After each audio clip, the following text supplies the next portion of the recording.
여러분, 우리가 사는 지금 이 시대는 우리의 삶을 편리하게 만들어주는 시스템이 참 많이 있습니다. 그 중에서도 우리의 삶을 많이 도와주는 것 중에 하나가 내비게이션이 아닐까라고 생각을 해보죠. 차도 많아지고 길도 많이 복잡해졌습니다. 어디 지도 없이 어디를 간다는 것이 여간 힘든 일이 되지 않았습니다. 근데 내비게이션의 등장으로 참 이렇게 힘든 사람들을 많이 도와주게 되었죠. 시간도 절약하게 되었고 또 기름값도 절약하게 되었습니다. 또한 안전도 유지할 수 있게 되었습니다. 오래전의 일입니다. 내비게이션이 처음에 등장을 했을 때 얼마 지나지 않아서 저도 하나 구입을 했던 것 같아요. 내비게이션을 차에 따로 장착을 하고 길을 갈 때였습니다. 눈에 보기에는 이 프리웨이가 아무런 문제 없이 교통체증 없이 잘 뚫리는 것 같았는데, 근데 갑자기 내비게이션에서 나오는 메시지가 이 프리웨이를 벗어나서 옆에 있는 로컬 길로 가라는 안내였습니다. 조금 의아한 생각이 들었지만 혹시나 하는 생각에 한번 내비게이션을 따라가 보기로 했습니다. 아니나 다를까 프리웨이에서 내려서 얼마 지나지 않아서 옆에 있는 저쪽 프리웨이는 차가 꽉 막혀서 움직이지 않는 것처럼 보이는 겁니다. 근데 프리웨이 내려서 로컬로 갖고 있는 저는 아무런 문제 없이 목적지로 잘 갈 수 있었습니다. 지금은 이렇게 내비게이션처럼 즉각 알려주는 편리한 시스템이 우리의 삶 가운데 있지만 앞으로 또 많이 발전할 것이라고 또 생각이 되기도 합니다. 근데 여러분, 우리의 인생에는 좀 어떤지요? 차가 가는 거는 물론 비교도 할 수 없을 정도로 우리의 인생에는 많은 장애물들도 있고 우여곡절도 있습니다. 인생이 탄탄대로처럼 늘 뚫려 있기만 하면 좋겠는데 그렇지 않습니다. 근데 여러분, 우리의 이 인생을 가장 잘 인도하시는 분은 하나님이시죠. 하나님. 내비게이션 물론 비교도 할 수 없겠죠. 근데 우리의 인생을 가장 안전하고 가장 빠르고 또 가장 정확하게 인도하시는 분은 하나님이십니다. 어떻게 인도하시는가? 바로 말씀을 통해서 우리를 인도하시고 또 과거에는 손자, 지금은 또 하나님의 사람들을 통해서 인도하시기도 합니다. 근데 오늘처럼 또한 꿈을 통해서 인도하시는 경우도 종종 있습니다. 고대에는 사람들의 꿈에 참 많은 의미를 부여했었습니다. 그래서 꿈에 대한 해석을 아주 중요시하고 이 꿈에서 보여주는 그 길을 따라 가려고 참 많이 노력을 하기도 했습니다. 왜냐하면 우리를 인도하시는 하나님께서 때때로 이 꿈 속에 하나님 당신의 당신의 그 뜻을 담아 두셔서 사람들에게 보여주시기도 했기 때문에 그렇습니다. 그 길을 인도해 주시기도 했기 때문에 그렇죠. 하나님께서 주시는 이 꿈과 비전을 따라간다 하는 것은 믿음이 필요합니다. 그리고 순종도 필요하죠. 그러나 여러분, 하나님께서 우리에게 어떤 꿈을 주셨다, 어떤 비전을 주셨다 하면은 여러분 그 결론은 언제나 선하다라는 것을 여러분 믿으시기 바랍니다. 네, 그래서 하나님의 인도하심은 우리가 따라가도 됩니다. 따라가는 것이 오히려 축복이죠. 왜냐하면 그 끝은 놀라운 축복이 기다리고 있기 때문에 그렇습니다. 오늘 본문 말씀 창세기 41장의 말씀은 바로 이 요셉이 역사의 무대에 등장하는 부분입니다. 그 시작점이 바로 꿈이라고 하는 것이죠. 바로 왕의 꿈. 근데 왕의 꿈 속에 바로 하나님의 역사하심이 담겨 있었습니다. 오늘 말씀 통해서 여러분과 나누고 싶은 첫 번째는 하나님은 뜻에 따라서 악인도 사용하시는 분이라고 하는 겁니다. 제목이 좀 이상하죠? 악인이 분명히 있는데 여러분, 이 악인도 말이죠, 하나님의 뜻에 따라서 얼마든지 사용될 수 있습니다. 오늘 바로 왕이 지금 그러고 있거든요. 역사를 주관하시고 인생을 이끄신 하나님은 그 뜻에 따라서 인생 모두를 사용하실 수 있습니다. 하나님께서 선하시지만 그렇다고 해서 꼭 의인만 사용하시는가? 그렇지 않습니다. 하나님은 악인도 때에 따라서 하나님의 선하신 뜻에 사용하십니다. 그리고 그 결과는 반드시 선하게 인도하시죠. 잠언 말씀 16장 4절 말씀을 참고하시면 좋겠습니다. 잠언 16장 4절 말씀 제가 한번 읽어드릴게요. 여호와께서 온갖 것을 그 쓰임에 적당하게 지으셨나니 악인도 악한 날에 적당하게 하셨느니라. 성경에 보니까 하나님은 우리 인생을 창조하셨는데 물론 그 중에는 의인도 있고 악인도 있습니다.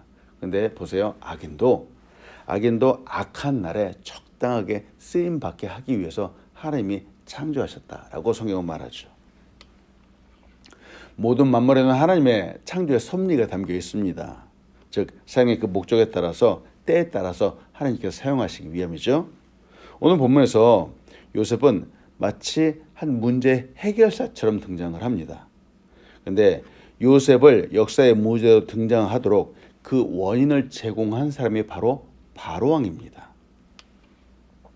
근데 이 바로는 악인이죠. 지금 하나님께서 이 악인에게 바로에게 꿈을 꾸게 하시고 이것으로 인해서 바로 요셉이 역사의 무대로 등장할 수 있도록 하셨다라고 하는 거죠. 조금 다른 관점으로 보면은 악인인 바로도 꿈을 꾸는 도구로 쓰임 받게 되었고 지금 하나님께서 그를 사용하시고 있다라고 하는 겁니다.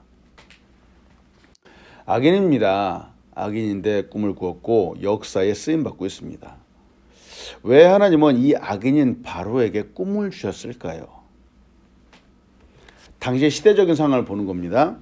바로는 당시의 애굽의 왕입니다. 왕이죠. 왕의 힘, 권세는 막강합니다. 전 국민에게 영향을 줄 수 있는 권세를 갖고 있는 사람이죠. 이런 사람이라면은 이스라엘이 애굽 땅에서 한 큰 민족으로 장성하기까지 그 땅을 주고 보호도 해주고 그 나라 민족에게 권한도 부여할 수 있지 않을런지요. 바로는 악인이지만 하나님은 그에게 꿈을 꾸게 하시고 이로 인해서 요셉을 세우셨죠. 그리고 이로 인해서 이스라엘의 한 나라의 민족으로 성장할 수 있도록 이것을 위해서 바로를 시작점으로 쓰셨다라고 하는 겁니다. 바로 그 사람, 그 악인은 이스라엘 민족을 위한 하나님의 대안이었습니다. 그래서 악인이 쓰임받을 수 있다라고 하는 겁니다. 바로는 자신이 꾼 꿈에 번민할 줄 아는 사람입니다. 즉 생각하고 무슨 자신이 큰 잘못을 지었는가 하고 고민도 할 줄 아는 사람이었습니다. 창세기 41장 8절은 이렇게 말하죠. 아침에 그의 마음이 번민하여 사람을 보내어 애굽의 점술가와 현인들을 모두 불러 그들에게 그 꿈을 말하였으나 그것을 바로에게 해석하는 자가 없었더라 하고 말합니다. 바로가 꿈을 꾸었는데 바로 그 다음날 아침부터 번민, 즉 고민을 하기 시작을 한 겁니다. 여러분, 사람은 생각할 줄 압니다. 지금까지 수많은 이 문화의 발달도 사실은 사람의 생각에 의해서 이루어졌다라고 말할 수 있죠. 근데 사실 이 꿈은 우리의 생각을 넘어서는 때가 많이 있습니다. 지금처럼 하나님께서 그 꿈속에 하나님 당신의 생각을 담아 두신다면, 하나님의 놀라운 그 섭리를 담아 두신다면은 사람들이 아무리 지혜롭다라고 해도 그 꿈을 바로 해석할 수가 없습니다. 그래서 심각한 꿈을 꾼 사람들의 마음이 이처럼 번민하게 되는 것이죠. 바로가 그랬습니다. 번민했죠. 더군다나 함께 있다라고 하는 수많은 지혜가들, 술객들, 점성객들조차도 그 꿈의 해석을 찾을 수 없었습니다. 천하를 호령하는 권세를 갖고 있는 사람이지만 또 지혜자로 불리는 박사들이지만 술법에 능하다라고 하는 사람들이지만 그 꿈의 뜻을 알 수 없었습니다. 앞에서 우리는 보았지만 이 바로의 꿈을 간단하게 보자면은 먼저 살찌고 아름다운 암소가 등장을 하죠. 이 암소가 나일강에서 올라와서 갈밭에서 풀을 먹고 있습니다. 보기만 해도 참 좋은 모습인 것 같습니다. 이 꿈이 끝까지 가면 얼마나 좋을까요? 그런데 갑자기 약하고 흉하고 파리한 7 암소가 등장을 하죠. 올라와서 앞에 있던 살찌고 아름다운 소를 글쎄 잡아먹고 말았습니다. 그런데도 이 흉한 소들이 여전히 그 약한 모습, 흉한 모습을 그대로 갖고 있었다라고 말합니다. 참 이것만 보더라도 도대체 이것이 무슨 꿈일까? 아주 심장이 덜컹할 겁니다. 또 다른 꿈을 꾸었습니다. 이번에는 곡식에 관한 꿈입니다. 한 줄기에 무성하고 충실한 7 이삭이 나왔습니다. 그러다가 갑자기 가늘고 동풍, 동풍은 아주 뜨거운 모래 바람을 말합니다. 동풍에 마른 7 이삭이 나는데 이들이 충실한 이삭을 삼켰다라고 성경은 말하죠. 자, 여기까지만 보면은 좋은 꿈과 나쁜 꿈이 반복해서 일어났습니다. 자, 이걸 가지고 사람들이 쉽게 해석할 수는 없을 겁니다. 우리는 성경을 통해서 요셉의 해석을 보고 알고 있지만 우리가 이런 꿈을 꾼다면 그 해석을 과연 어떻게 보아야 되겠는지요? 우리도 역시나 번민하게 될 겁니다. 바로 이 꿈은 애굽에게 일어날 큰 사건, 큰 징조에 대한 하나님의 예언이었죠. 경고였습니다. 당시에 막강한 힘과 건설을 갖고 있는 바로가 간밤에 꾼 이 하나의 꿈 때문에 고민하고 번민합니다. 불안해했습니다. 그리고 그 해석도 바로 알지 못했죠. 바로의 모습을 보면서 지금 우리가 사는 이 시대의 사람들의 모습을 한번 생각을 해봅니다. 아니, 우리들의 모습도 한번 생각을 해보죠. 우리 주변에도 여전히 힘과 권력을 갖고 있는 사람들이 있습니다. 정치가들이라고 하는 사람들이 있겠죠. 민주주의 국가에서도 이 권력 권세자의 힘은 막강합니다. 공산주의 국가에서도 그렇죠. 그러나 여러분, 이 사람들이 아무리 힘이 있고 권세가 있다고 하더라도 여전히 하나의 인간일 뿐입니다. 사람일 뿐이죠. 보세요. 당시에 애굽에 천하를 호령할 정도의 큰 힘과 권세를 갖고 있는 국가였습니다. 거기에 나라의 왕이었습니다. 그러나 이 사람은 자기가 꿈을 꾸었다라고 해서 이것을 해석할 수도 없었고 더군다나 이 꿈에 대해서 번민할 수밖에 없었습니다. 아무런 해결책도 줄 수 없었죠. 인간은 여러분 사실 아무것도 아닙니다. 그 맡은 역할이 다를 뿐이지 우리의 존재는 피조물에 불과합니다. 피조물에 불과하죠. 빌립보서 4장 14절은 우리 인간에 대해서 이렇게 말합니다. 내일 일을 너희가 알지 못한도다. 너희 생명이 무엇이냐? 너희는 잠깐 보이다가 없어지는 안개니라 하고 이렇게 말하죠. 우리 사람들은 스스로 자존하는 존재가 아닙니다. 즉 생명이 내 스스로 갖고 있고 호흡도 내 스스로 한다라고 생각하지만 그렇지 않습니다. 하나님께서 호흡을 주시기 때문에 우리가 사는 것이고요. 하나님께서 우리의 심장을 뛰게 하시기 때문에 우리가 사는 겁니다. 그래서 목숨을 갖고 있는 것이죠. 근데 이런 연약한 인간도 하나님께서 지금 붙잡아 주시고 또 하나님께서 또 사용하신다라고 하는 겁니다. 호흡을 주시고 사용하시고 역사를 이루게 하나님께서 인도해 주셨습니다. 때에 따라서 그에 합당하게 사용하시기 위해서 그렇죠. 때문에 여러분 도전합니다. 악한 사람도 악한 나라에 이렇게 적당하게 지으셨다면은 선한 사람도 선한 일을 위해서 선한 목적을 위해서 하나님께서 지으셨다는 것은 분명한 사실입니다. 그렇다면 우리 한 사람 한 사람은 과연 어떻게 쓰임받으면 좋겠는지요. 바로처럼 악한 일이 아니라 기왕이면은 요셉처럼 쓰임받으면 좋겠습니다. 하나님의 뜻을 위해서 하나님의 역사를 위해서 그 놀라운 새 역사를 위해서 쓰임받는 사람이 되기를 소원합니다. 하나님의 영광을 위해서 쓰임받는 우리 한 사람 한 사람 되면 정말 좋겠습니다. 그리고 또 생각해 봅니다. 주변에 악한 사람들이 있겠죠. 혹시 근데 그들을 통해서 놀라운 일들이 또 이루어지지 않을까요? 보세요. 바로라고 하는 악한 사람이 있었는데 이 사람이 요셉을 불렀습니다. 그래서 요셉이 역사의 무대로 등장을 하게 되었죠. 또 다른 바로이긴 한데 이 바로라고 하는 사람 때문에 모세가 등장을 했죠. 모세가 이스라엘 민족의 큰 지도자로 추앙받을 수 있었던 이유는 바로와의 대결 때문에 그렇습니다. 10가지의 재앙이 있었기 때문에 모세는 이스라엘 민족을 이끌어가는 민족의 지도자로 설 수 있었죠. 바로가 이스라엘 민족을 위한 대안이라면은 여러분 우리의 주변에도 말이죠. 혹시 바로와 같은 악한 사람들이 종종 있을 수 있습니다. 나를 힘들게 하기도 하고 나를 괴롭게 하는 사람들이 있을 수 있겠죠. 물론 이 사람들 때문에 지금 당장 나는 힘들고 어려울 수 있겠지만 여러분 바로가 사람들을 이끌어낸 그 끝이 결국은 축복이었잖아요. 마찬가지로 이 사람들과 함께 있어서 이 끝은 우리에게 또 축복이 될 수도 있다라고 하는 겁니다. 여러분 이 사실을 우리의 삶 가운데 좀 가져가면 좋겠습니다.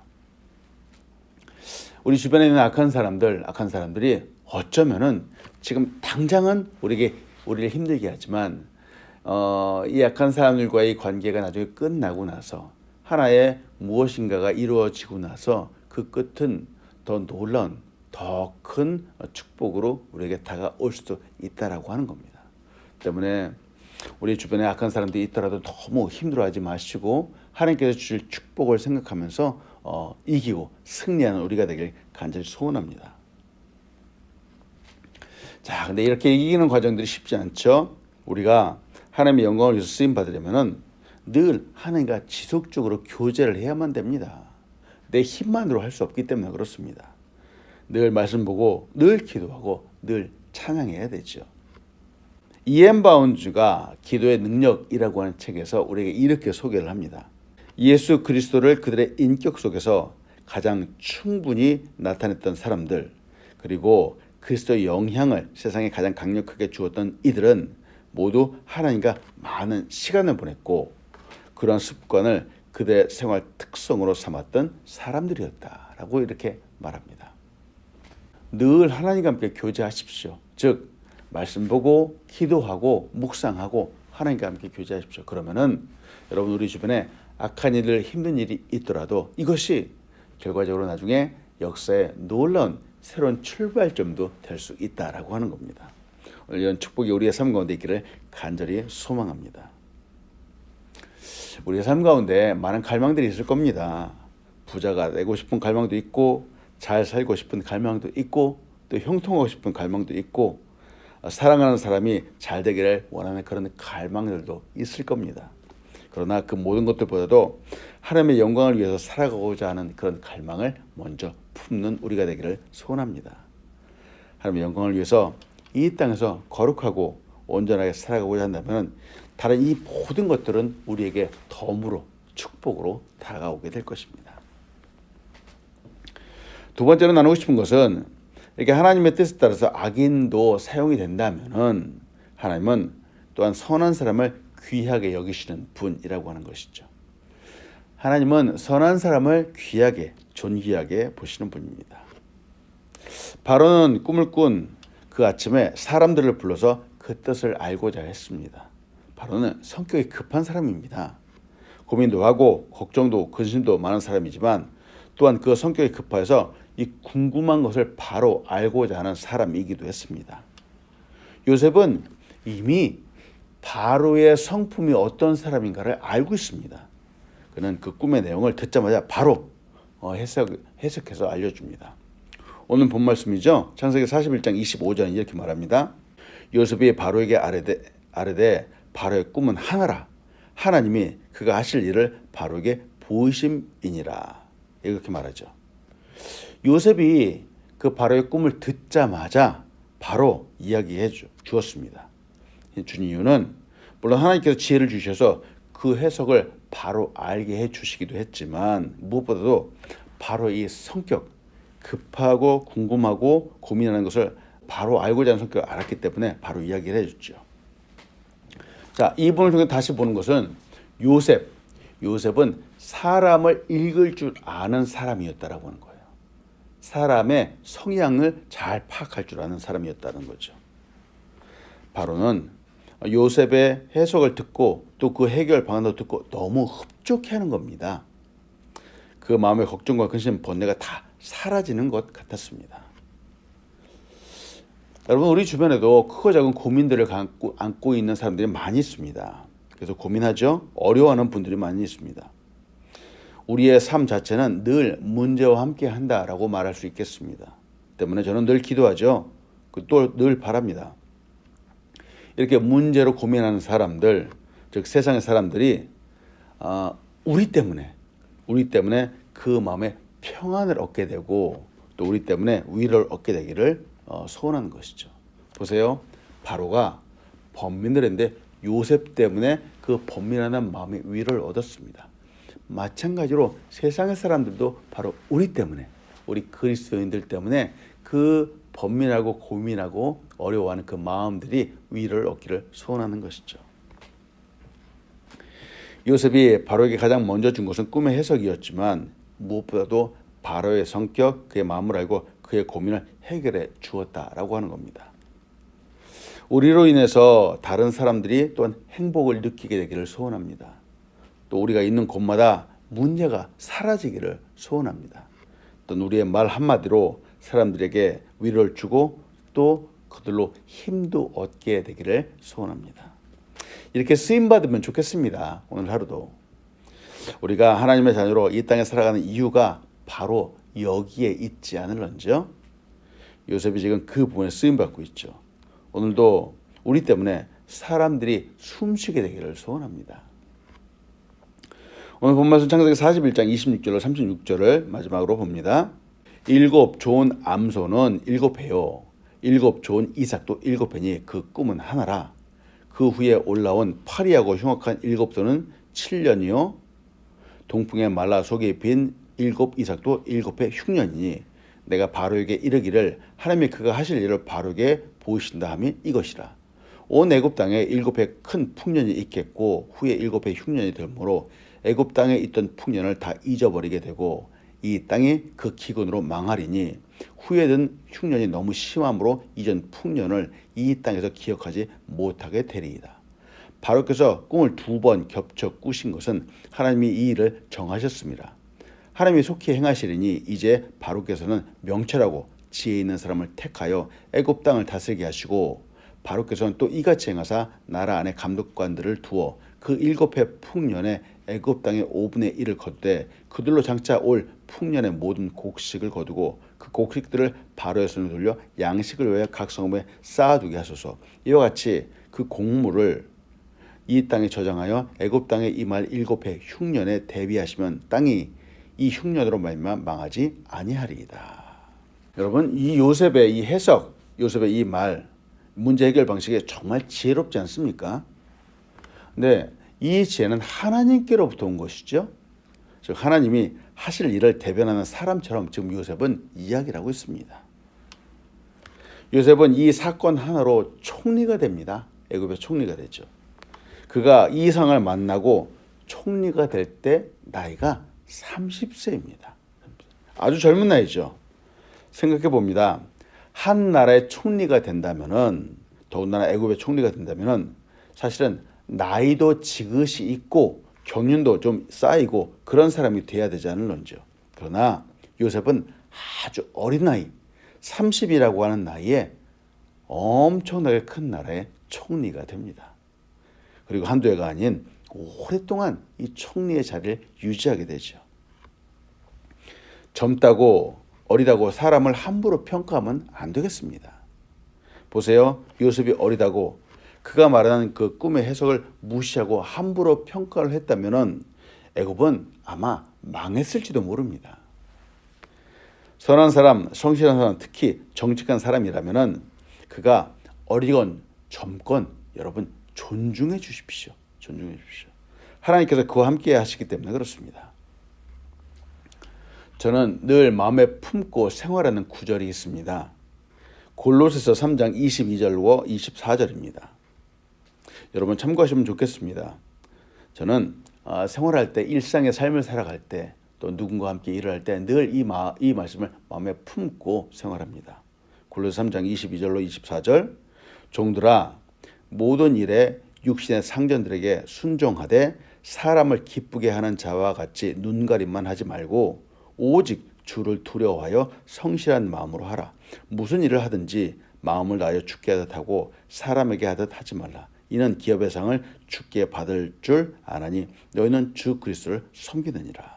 여러분, 우리가 세상에서 여러 가지 일을 하지만 여러분, 이 일을 사람들, 즉 사장님의 월급을 벌어주기 위해서 일한다라고 그렇게 생각하지 마십시오. 하나님 앞에서 일한다라고 이렇게 생각을 하십시오. 네, 오늘 골로새 3장 22절의 말씀이 그렇고요. 지금 요셉이 바로를 대하는 그 태도도 그렇습니다.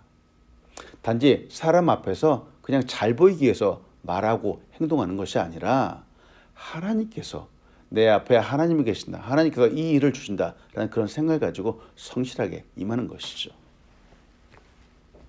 이게 쓰임받는 것이죠. 하나님의 영광을 위해서도 그렇고 또 중요한 일을 위해서도 그렇고 여러 곳에 쓰임받는데 요셉은 나이가 젊었습니다. 그런데 이 나이에 상관없습니다. 준비만 되어 있다면 언제든지 쓰임받을 수 있다라고 하는 것이죠. 또한 마음, 태도가 되었다라고 하면 하나님께서 불러주신다라고 하는 겁니다.